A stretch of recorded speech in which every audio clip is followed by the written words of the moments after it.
Hey, what's up, everybody? Welcome back to the Dr. Quack podcast. Thank you for tuning in. If you can, like, share, subscribe to this video. I'll really appreciate it.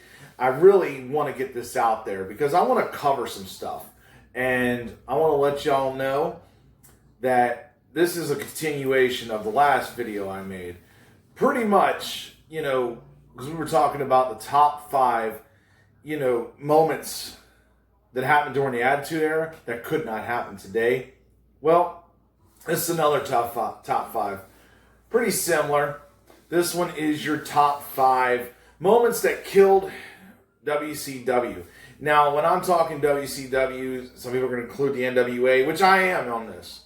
I'm going to say I started watching the NWA probably about 85. That's what I'm thinking. Roughly about 1985.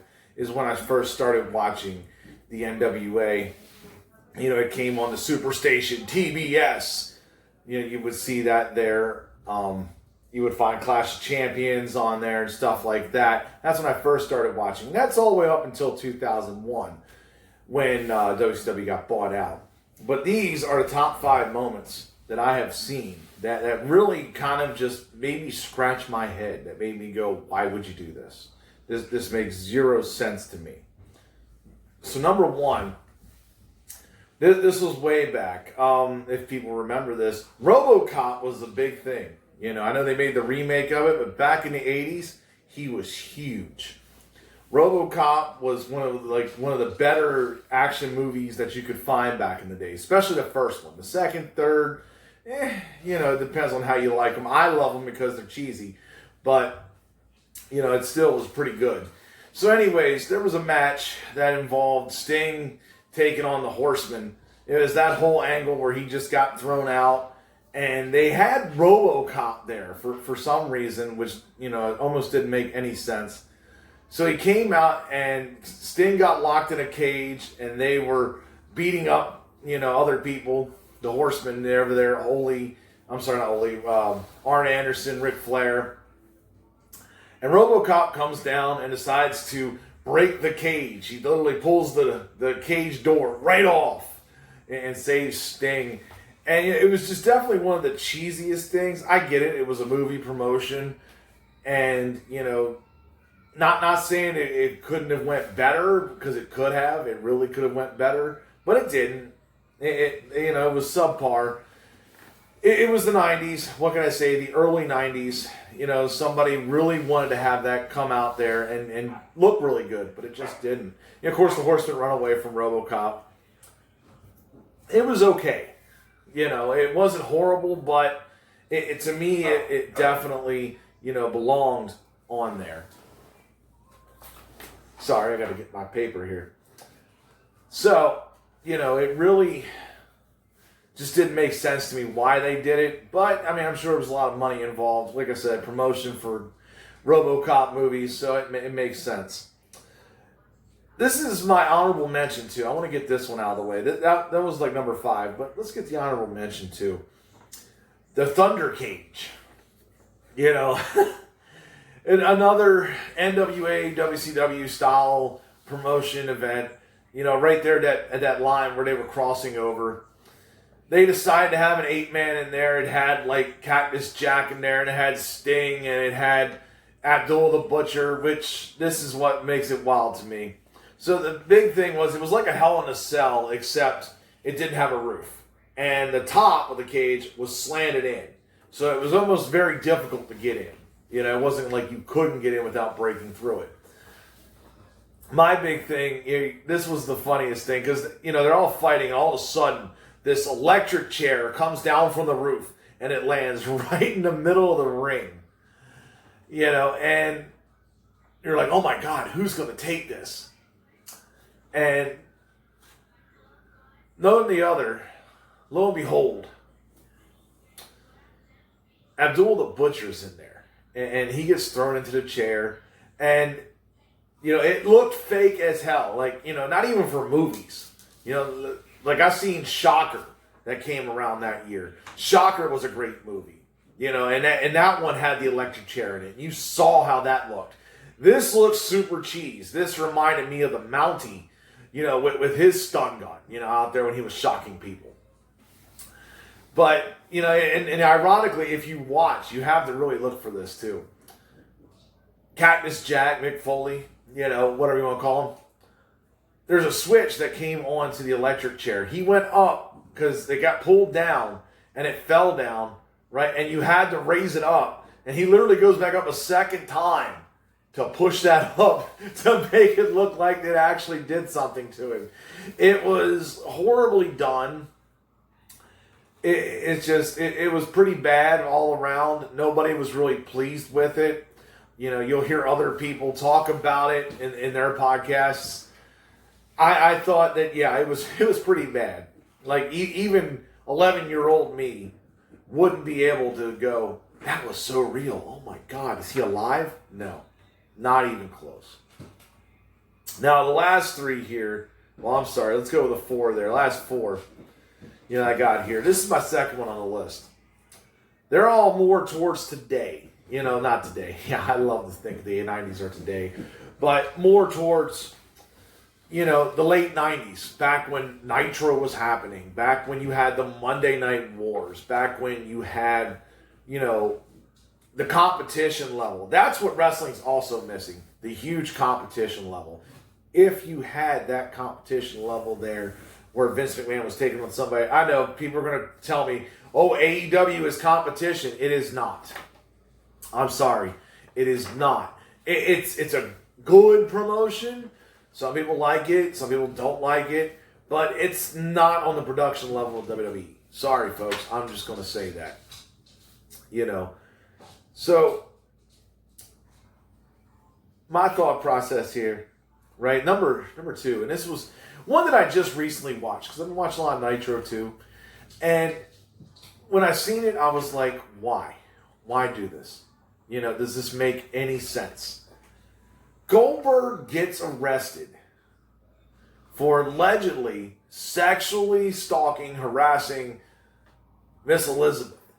And Miss Elizabeth, to her credit, I mean, she was looking good in the late 90s. There's no doubt. I mean, she was looking good in the 80s before her death. Rest in peace. But they arrested Goldberg on this storyline. He's supposed to have a match for the world title. And he gets, taken off. And they go through this whole stint with the cops where he's about to beat their ass. And, of course, he doesn't beat their ass. He goes quietly. He goes to booking and takes forever. By the end of the show, he's supposed to come back. And he's a little too late because he doesn't get a shot at the title. And if I'm not mistaken, I can't remember who it was. I think it was an NWO. I want to say Hogan ended up winning that belt. But he was coming out there to go fight and win the title. It was just stupid. Why would you bring a sexual harassment lawsuit into professional wrestling? That's just stupid. Yes, there are a lot of guys right now taking heat in the WWE for sexual harassment, and that's horrible, and sexual assault and rape and all sorts of stuff. And AEW too, don't in indie circuit, don't let me forget them. There's a lot of them out there. I'm sure you've been reading if you follow this podcast. But most part, it shouldn't have happened. It was a dumb storyline. And here's another. And a lot of these, it's funny. Goldberg has a lot of involvement in this. Goldberg was the centerpiece. There was the NWO, which as a group, they were the thing. Everybody wanted to go too sweet and everything else.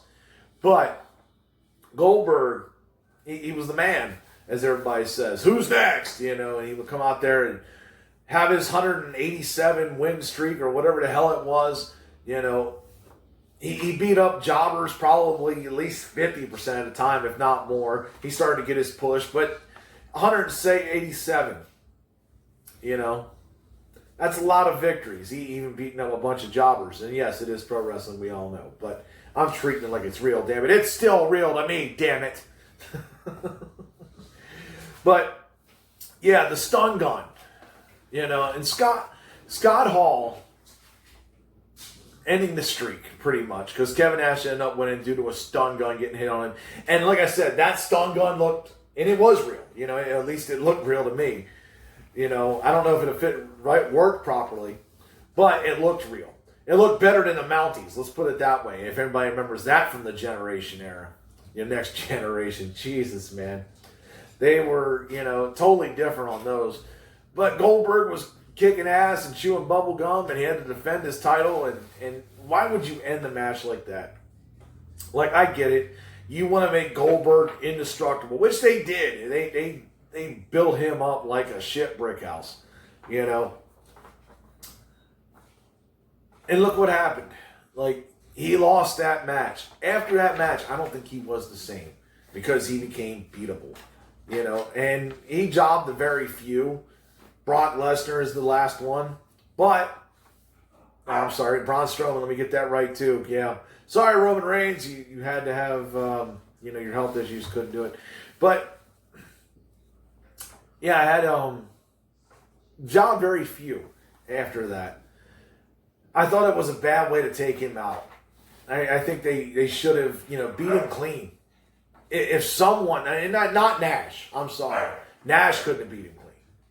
Like, if you would have took Sting and came back and put Sting versus Goldberg, in that time frame, talking about Crow Sting, beating Goldberg clean, fans would have loved that. Fans would have bought into that. They really would have. And these next couple here, these combined, because I got two more I want to add on to this. Vince Russo, he left the Attitude Era at a point where he shouldn't have left. He was like, I'm going to take more money, Decided to go to WCW, and he did. He got paid major money. And some people believed his stuff to the point where he wanted to even be a wrestler.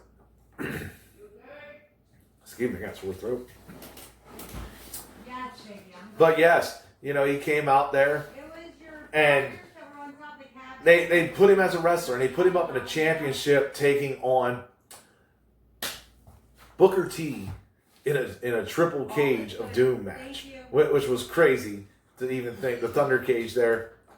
So the end of the match, of course, Goldberg's in there, and Vince Russo's out there in his New York helmet and his New York football pads, giant football pads. Yeah, I'm a Pats fan, so he can definitely get yeah.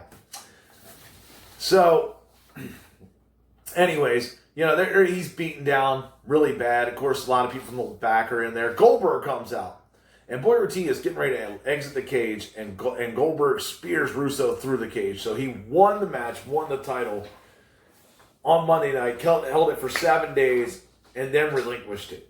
And the funniest thing is when they talk about Goldberg's streak, they had Vince Russo coming out in the Pope casket, I guess. I'm not sure what you call that. The glass, where you have him up there and he's in that wall and nobody can mess with him thinking he's the Pope.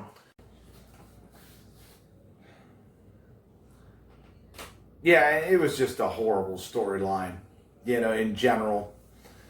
I mean, Vince Russo shouldn't have had that power, but they gave him that power. So that's what they do.